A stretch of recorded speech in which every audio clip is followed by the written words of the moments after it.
స్వామివారు వైశాఖ మాసంలో శుద్ధ చతుర్దశి నాడు స్వాతి నక్షత్రం నాడు స్వామివారు స్తంభం నుంచి బయటికి రావడం జరిగింది.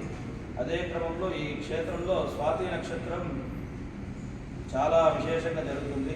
సుదర్శన హోమం, అదే కాకుండా నమనారసింహులు దర్శనం చేసుకుంటారు. భూమి ప్రదక్షిణాన్ మధ్య యత్ఫలం లభతే చిరాత్ తత్ఫలం లభతే సత్య నారసింహ ప్రదక్షిణాత్ అని చెప్పేసి ఈ భూమిని ప్రదక్షిణ చేయడం అవుతుందా అంటే అది సాధ్యం కాదు. అది కావాలన్నప్పుడు నరసింహస్వామిని ప్రదక్షిణం అంటే ఈ నవనారసింహులను ఒక దర్శనం చేసుకుంటే ఒక ప్రదక్షిణం అవుతుంది.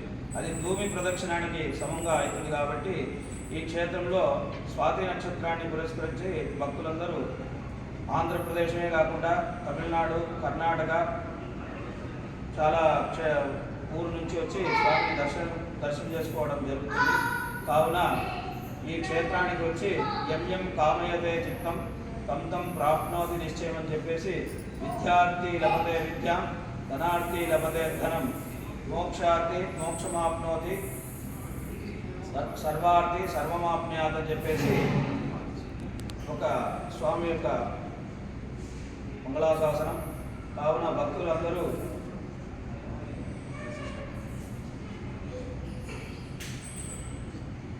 సంతాన సంపదం లక్ష్మీ ఆయురారోగ్యపూర్వికాం శ్రీ నృసింహ పదద్గంతో దత్యాత్ అత్యంత వైభవాత్ అని చెప్పేసి నరసింహస్వామి యొక్క పరిపూర్ణ కృపా కటాక్షం యావత్ ప్రపంచానికి ఉండాలని కోరుకుంటున్నాను.